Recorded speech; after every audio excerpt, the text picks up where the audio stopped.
मित्रांनो, आमच्या गावी शिळी भाकरी राहिली की त्याचे असे भाकरीचे तुकडे करून ते परतून सकाळी नाश्त्याला खातात. खूप मस्त लागतं चवीला. तुम्ही आता व्हिडिओमध्ये पाहू शकता मी भाकरीचे कसे तुकडे करत आहे.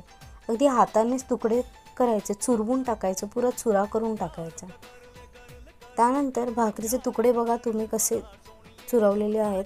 मी कढई तापत ठेवणार आहे, त्याच्यामध्ये तेल टाकते आहे. तेल टाकल्यानंतर आपण एक हलकी साधीशी फोडणी करून घेऊयात. फोडणीसाठी आपण जिरे, कढीपत्ता आणि लसूण याचा वापर करू.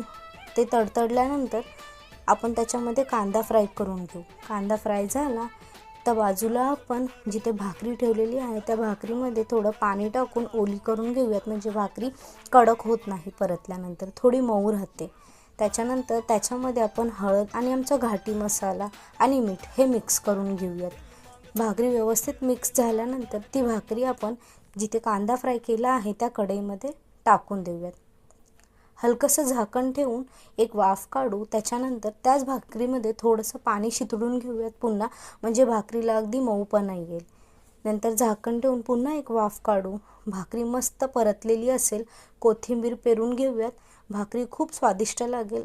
करून बघा, खाऊन बघा, तुम्हालाही नक्की आवडेल. माझा व्हिडिओ आवडल्यास नक्की लाईक आणि सबस्क्राईब करा. धन्यवाद.